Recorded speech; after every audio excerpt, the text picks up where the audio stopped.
चलिए मंगलाचरण करते हैं। णाणमयम् अप्पाणम् ओवलद्धं जेण झडियकं मेण चैऊणय परदव्वम् णमो नमो तस्य देवस्य। बोलिए श्री 1008 पार्श्वनाथ भगवान की जय। आचार्य श्री कुंद कुंद स्वामी की जय। आचार्य गुरुवर विद्यासागर समय सागर जी महाराज की जय। मुनि पुंगव श्री 108 सुधा सागर जी महाराज की जय। हम सभी बड़े ही सौभाग्यशाली हैं जो हमें आचार्य कुंद कुंद स्वामी जैसे महान आचार्य के ग्रंथ अट्ठपाहुड़ के अध्ययन का अवसर मिल रहा है। छठवां मोक्ष प्राभृत चल रहा है। मोक्ष के लिए क्या क्या क्या क्या क्या जरूरी है वो सब इस मोक्ष प्राभृत में है। जो हम इस मोक्ष प्राभृत से ग्रहण कर रहे हैं, इन गाथाओं से ग्रहण कर रहे हैं, वो वास्तव में अनमोल है। आज की दोनों गाथाएं जब आप समझ लेंगे तो लगेगा कि वास्तव में कितनी अनमोल गाथा, कितना अनमोल तत्व हमें यहाँ पर मिला है। आज हम दो गाथाओं का अध्ययन करेंगे, क्रमशः गाथा क्रमांक 61 और 62। दोनों गाथाएं सरल हैं, प्राकृत भाषा में बहुत सरल हैं, लेकिन अर्थ बहुत गहरा अनुकरणीय है। चलिए प्रारंभ करते हैं। गाथा क्रमांक 61। उच्चारण।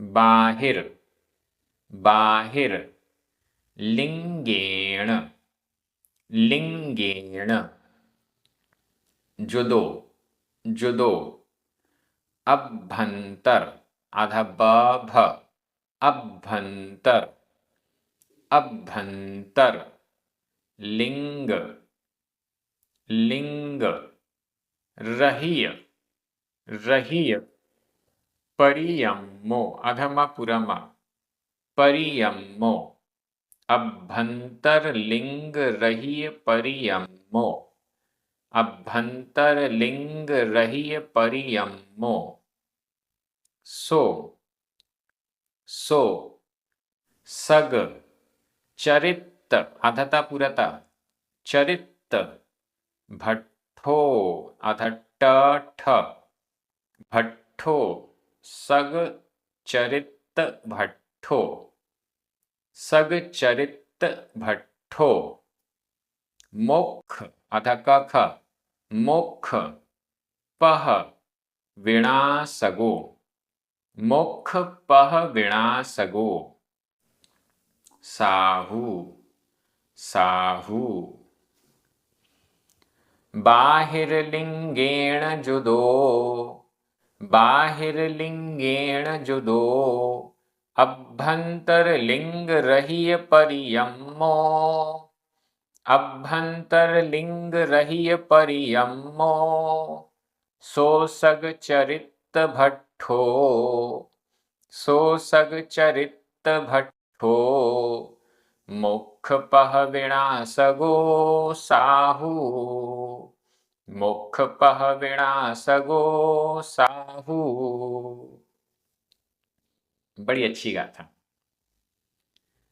बाहिर लिंगेण जुदो बाहिर बाह्य लिंग बाह्य लिंग से जुदो युक्त बाहिर लिंगेण बाह्य लिंग बाहर दिखने वाला वेश द्रव्य लिंग भी कहा जाता है।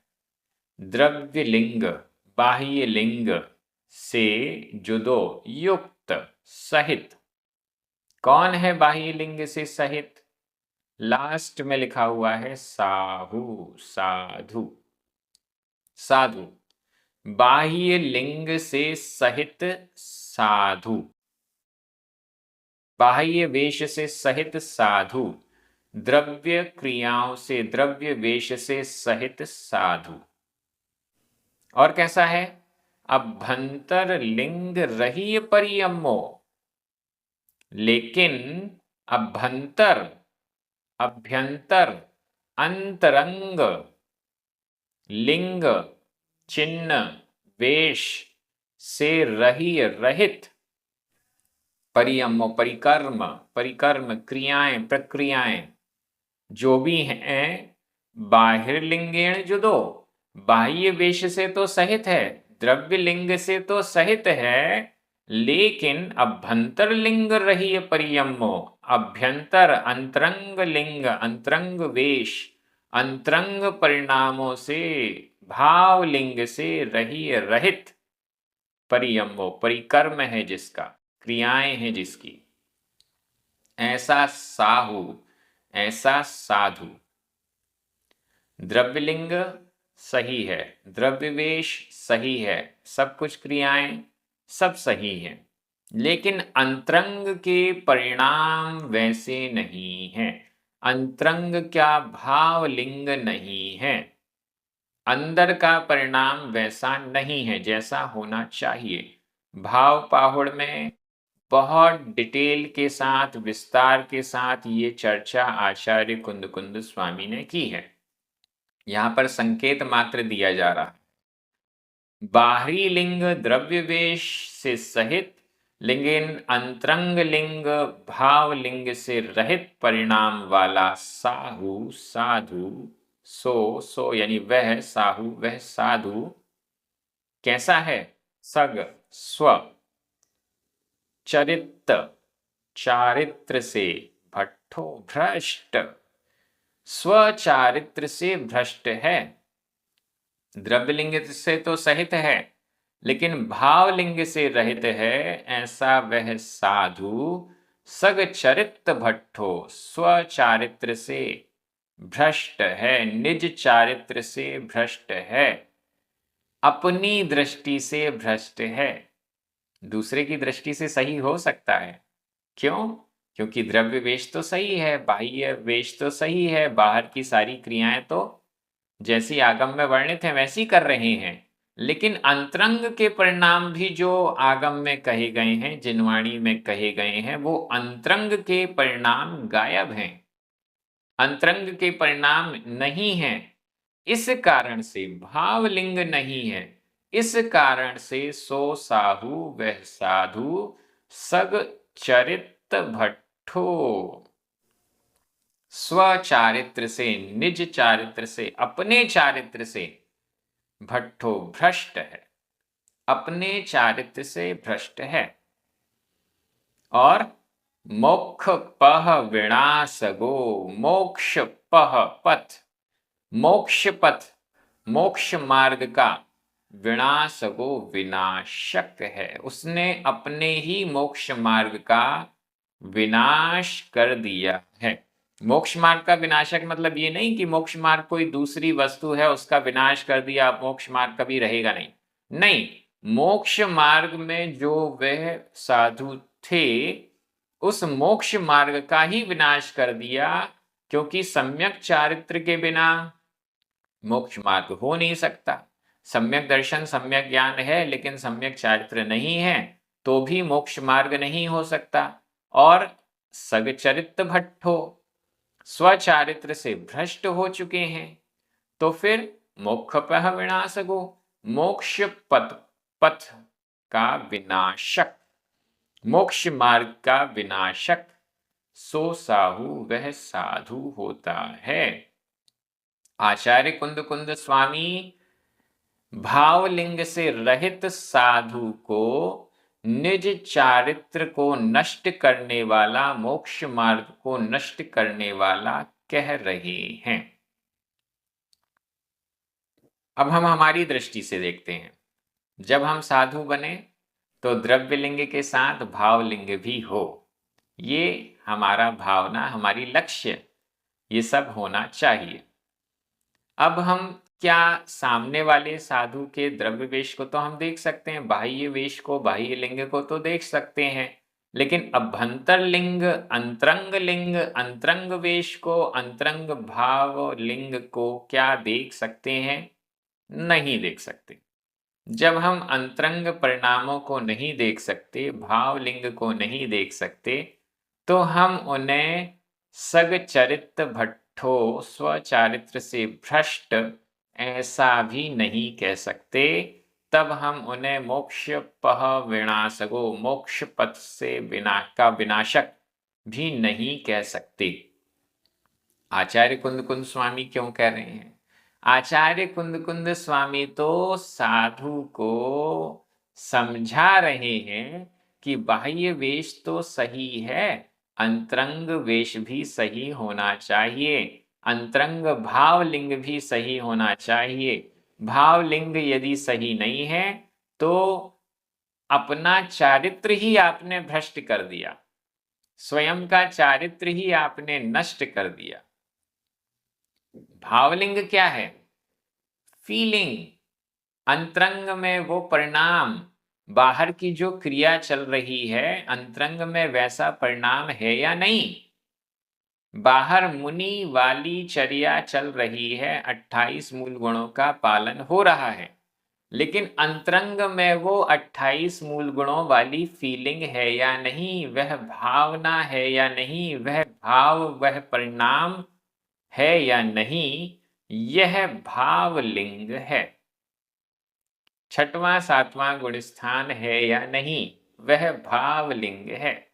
और जो भावलिंग के लिए प्रयास नहीं कर रहा है वह अपने चारित्र के लिए भी प्रयास पुरुषार्थ नहीं कर रहा है, वह मोक्ष मार्ग के लिए भी पुरुषार्थ नहीं कर रहा है। ऐसा आचार्य कुंद कुंद स्वामी साधुओं के लिए कह रहे हैं, उन्हें प्रेरित कर रहे हैं, उन्हें कह रहे हैं कि द्रव्यलिंग के साथ में भावलिंग को भी धारण करना है, उसके बिना मोक्ष होने वाला नहीं है। स्वयं वैसे भाव यदि नहीं है तो मोक्ष होने वाला नहीं है, मोक्ष मार्ग भी नहीं है। दूसरे कुछ भी माने, बाहर से कुछ भी दिखाई दे, अंदर से क्या मामला है? बाहर से कुछ भी दिख रहा है, अंदर से क्या मामला है, वह अंतरंग का परिणाम भी जरूरी है। अंतरंग का परिणाम सही नहीं है तो काम नहीं बनेगा, मोक्ष नहीं मिलेगा। ये यहाँ पर हम सारभूत समझ सकते हैं। आचार्य कुंद कुंद स्वामी ये नहीं कह रहे कि हम दूसरे महाराजों की ओर जाएं, उनके भावलिंग को चेक करें, भावलिंग तो हमें मिलेगा नहीं और हम उन्हें भ्रष्ट कहने लग जाएं, ऐसा कुछ भी कहना नहीं चाहते। कहना साधुओं के लिए है कि यदि भावलिंग नहीं है तो आपने अपने चारित्र को ही नष्ट कर दिया है, इसलिए भावलिंग प्राप्त करें। ये उद्देश्य यहां पर है। बहुत अच्छी गाथा। व्याकरण की दृष्टि से देखिए, बाहिर लिंगेण तृतीया विभक्ति का एक वचन है। जुदो अभ्यंतर लिंग रही परियम्मो, सो सगचरित भट्ठो मुख पह विनाशगो साहु। ये सभी प्रथमा विभक्ति के एक वचन हैं। जुदो यह भूतकालिक कृदंत का अनियमित प्रयोग है। मैं हिंदी अर्थ कर रहा हूं, आपकी नजर प्राकृत शब्दों पर जानी चाहिए। बाह्य लिंग से सहित और लेकिन अंतरंग लिंग भावलिंग से रहित परिकर्म वाला वह साधु स्वचारित्र से भ्रष्ट और मोक्ष पथ का विनाशक है। इस प्रकार से ये गाथा हो गई, किसी की निंदा के लिए नहीं है, स्वयं को मोटिवेट करने के लिए है, सही मार्ग में लाने के उद्देश्य से ये गाथा कही गई है। अगली गाथा भी बहुत अच्छी है, मात्र साधुओं के लिए नहीं, हमारे लिए भी। गाथा क्रमांक 62, उच्चारण। सुहेण सुहेण भाविदम भाविदम णाणम णाणम दुहे दुहे जादे जादे विणस्सदी आधा सा पूरा सा विणस्सदी विणस्सदी तम्हा आधा माह तम्हा जहाबलम जहाबलम जोई ई बड़ी है जोई अप्पा आधा पा पूरा पा अप्पा दुःखेहि दुःखेहि भावये भावये सुहेण भाविदं णाणम् सुहेण भाविदं णाणम् दुहे जादे विणस्सदी दुहे जादे विणस्सदी तम्हा जहाबलं जोई तम्हा जहाबलं जोई अप्पा दुःखे ही भावये अप्पा दुःखे ही भावये। यह गाथा एक्चुअली गाथा छंद में नहीं है, अनुष्टुप छंद में है। सुहेण भाविदम णाणम सबके लिए है, श्रावकों के लिए भी है, साधुओं के लिए भी है।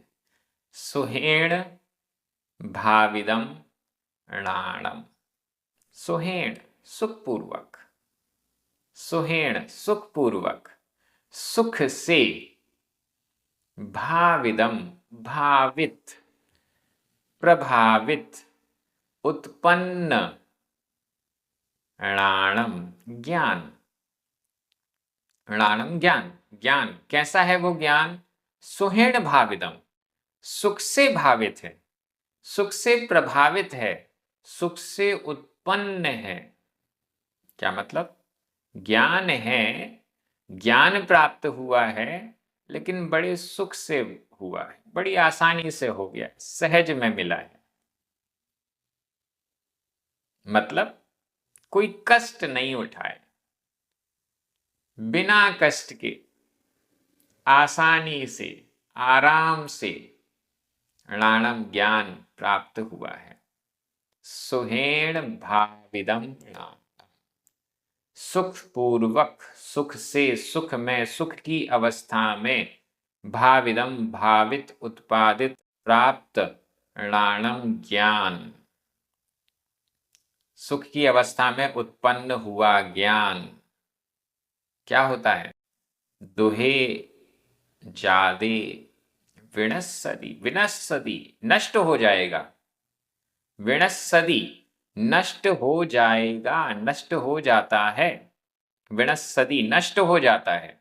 कब नष्ट हो जाता है दुहे जादे दुख के उत्पन्न होने पर दुहे दुख जादे उत्पन्न होने पर दुख के उत्पन्न होने पर परिस्थितियां खराब होने पर विनस्सदी नष्ट हो जाता है।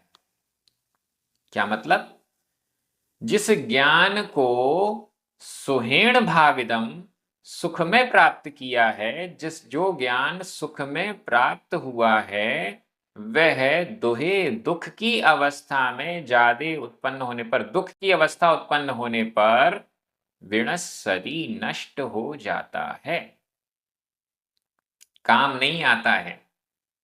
क्यों क्योंकि वह ज्ञान हमने सुखपूर्वक प्राप्त किया था दुख की अवस्था में विनस्सदी नष्ट हो जाता है। क्या वाकई में ऐसा होता है बहुत कुछ सोच विचार हमें यहाँ करना पड़ेगा।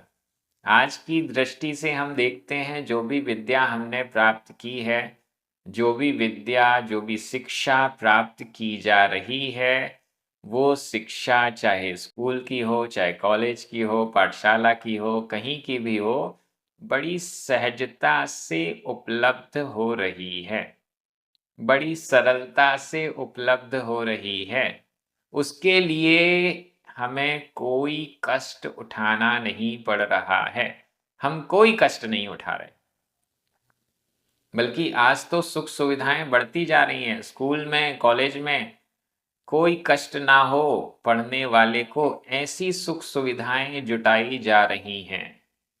क्या परिणाम निकलेगा? दुहे जादे विणस्सदी। दुख उत्पन्न होने पर विणस्सदी, नष्ट हो जाती है ऐसी विद्या, ऐसा ज्ञान। हम स्वाध्याय कर रहे हैं, बड़ी सहजता में हमें ये सब पढ़ने मिल रहा है। क्या होगा?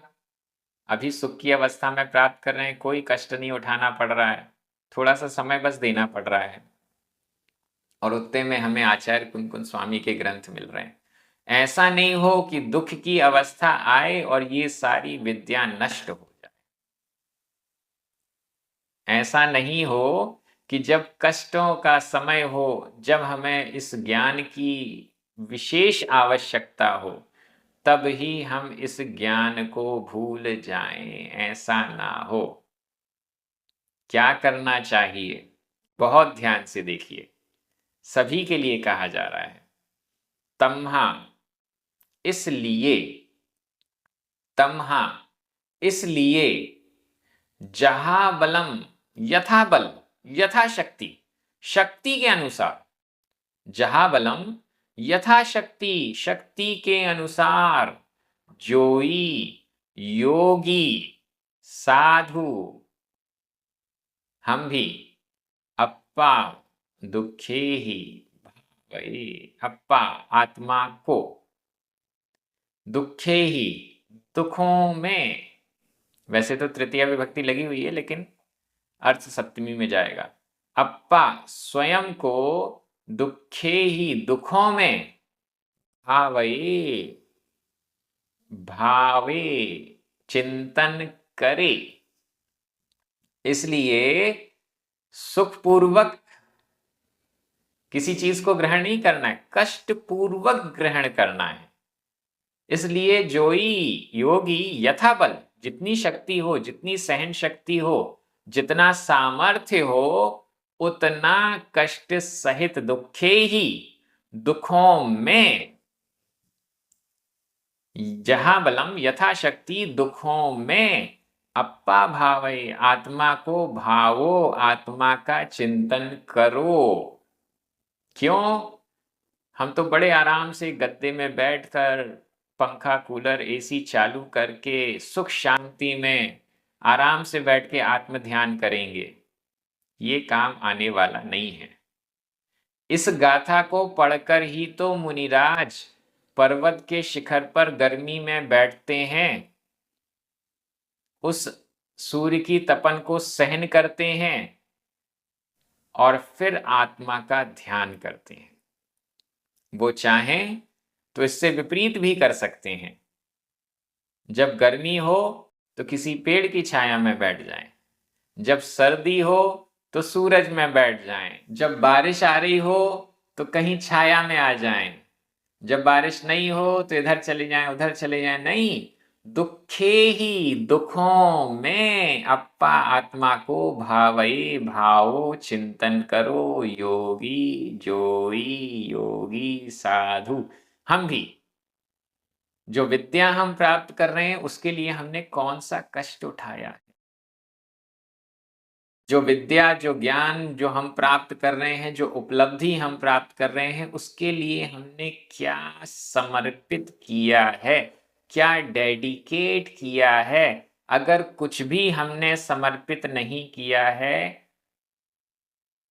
दुहे जादे विणस्सदी, दुख उत्पन्न होने पर, दुख की परिस्थितियां आने पर, विणस्सदी, वो ज्ञान नष्ट हो जाता है। हम आचार्य कुन-कुन स्वामी का यह ग्रंथ पढ़ रहे हैं, हमने इसमें क्या डेडिकेट किया है? कोई कष्ट हम उठा रहे हैं कि नहीं? या सहजता में हमें चीजें मिल रही हैं? जो चीज हमें सहज में मिलती है उसका हम मूल्य नहीं समझते। अनमोल वस्तु भी हमें अगर सहज में आसानी से मिल जाएगी तो हम उसका मूल्य नहीं समझते, और वह वस्तु भले मूल्यवान है लेकिन हमारे काम आने वाली नहीं है। दुहे जादे विणस्सदी। जब उसके उपयोग का समय आएगा तब वो गायब हो जाएगी। दुख में ही तो हमें ज्ञान याद आना चाहिए, कष्ट में ही तो हमें जिनवाणी याद आनी चाहिए, उस समय ही भूल जाएंगे। ये बहुत बड़ी गाथा है और यहां सीधा सीधा कह भी दिया, इसलिए दुख पूर्वक, दुखों में भी दुख पूर्वक, यथाशक्ति दुख पूर्वक, यथाशक्ति कष्ट पूर्वक उसका हमें ग्रहण करना है, चिंतन मनन करना है। योगी के लिए तो कह दिया कि आत्मा का चिंतन करो दुखे ही, दुखों पूर्वक, एकासन पूर्वक, उपवास पूर्वक, रस परित्याग पूर्वक, तपस्या पूर्वक, ठंडी सहन करते हुए, गर्मी सहन करते हुए, दुखों को सहन करते हुए यथाशक्ति, जहां बलम शब्द भी दिया, यथाशक्ति। अब हम भी यथाशक्ति स्वाध्याय कर रहे हैं, हमने नियम लिया। क्यों लिया? कुछ ना कुछ छोड़ना, त्याग करना जरूरी है। यथाशक्ति हम भी बिना त्याग किए भी बड़े आराम से लेटकर, पैर फैलाकर स्वाध्याय सुन सकते हैं, प्रवचन सुन सकते हैं। नहीं, यथाशक्ति कष्ट सहन करेंगे। ऐसी जगह बैठेंगे जहां आराम नहीं मिले, ज्यादा आराम नहीं मिले, थोड़ा सा मिले। ऐसा कार्य करेंगे जिसमें हल्का फुल्का कष्ट हमें होना चाहिए, उतना कष्ट हो जितना हम सहन कर सकते हैं, उससे ज्यादा नहीं। तो इस गाथा को बहुत ध्यान दीजिए। हमने ज्ञान प्राप्त करने के लिए क्या डेडिकेट किया है, कौन से कष्ट उठाए हैं, 4 काम छोड़कर फिर यह स्वाध्याय कर रहा हूं। वो 4 काम मेरे बहुत इंपॉर्टेंट थे। मैं चाहता था कि मैं कोई मूवी देखूं, मैं चाहता था कि मैं टीवी में सीरियल देखूं, लेकिन वो सब छोड़कर स्वाध्याय कर रहा हूं, आचार्य कुंदकुंद स्वामी की गाथा पढ़ रहा हूं। जिस विषय भोग में मुझे रुचि है, उस विषय भोग को कुछ देर के लिए साइड में रखकर मैं स्वाध्याय कर रहा हूं। कुछ ना कुछ यथाशक्ति हमें डेडिकेट करना पड़ेगा, तब यह ज्ञान चिर स्थायी रहेगा, तब यह ज्ञान कष्टों में भी हमें याद आएगा, नहीं तो कष्ट के समय पे हम भूल जाएंगे। ये बहुत अच्छी गाथा है, बहुत मनन चिंतन कीजिए। इसकी भी माला फेरें तो कम है व्याकरण की दृष्टि से। सुहेण तृतीया विभक्ति का एक वचन है। भाविदम णाणम जोई प्रथमा विभक्ति का एक वचन है। भाविदम यह भूतकालिक कृदंत का प्रयोग है। दुहे जादे सप्तमी विभक्ति का एक वचन है। जादे यह भूतकालिक कृदंत का अनियमित प्रयोग है। विणस्सदी यह वर्तमान काल अन्य पुरुष एक वचन का क्रिया रूप है। भावये विधि एवं आज्ञा काल अन्य पुरुष एक वचन का क्रिया रूप है। तम्हा अव्यय है।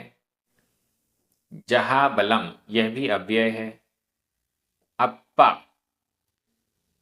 द्वितीया विभक्ति का एक वचन है, अपभ्रंश। दुखे ही तृतीया विभक्ति का बहुवचन है, लेकिन अर्थ सप्तमी विभक्ति के बहुवचन में जा रहा है। मैं एक बार हिंदी अर्थ कर रहा हूं, आपकी नजर प्राकृत शब्दों पर जानी चाहिए। सुख में उत्पन्न ज्ञान दुख होने पर नष्ट हो जाता है, इसलिए यथाशक्ति योगी दुखों में आत्मा को भावे चिंतन करे। हम भी थोड़ा सा तो कष्ट उठाएं, थोड़ा सा तो समर्पित हों, थोड़ा तो डेडिकेट हों, कुछ तो हम अपनी सुख को त्यागें और फिर इस ज्ञान को प्राप्त करें। जितना हम कष्ट पूर्वक, डेडिकेशन, समर्पण के साथ यह ज्ञान प्राप्त करेंगे, उतना अधिक मूल्यवान हमारे लिए ये ज्ञान हो जाएगा, उतना स्थिर रहने वाला ये ज्ञान हो जाएगा। यही भावना है कि हम सभी के जीवन में जब भी कष्ट आए, हमें जिनवाणी याद आ जाए। ये क्रम इसी प्रकार से आगे चलता रहेगा। प्राकृत प्रशिक्षण यूट्यूब चैनल को सभी से परिचित कराइए और हजारों वीडियोस हैं स्वाध्याय के लिए, सभी को प्रेरित कीजिए। जिनवाणी स्तुति करें, 9 बार नमोकार मंत्र पढ़ें। सभी को जय जिनेंद्र।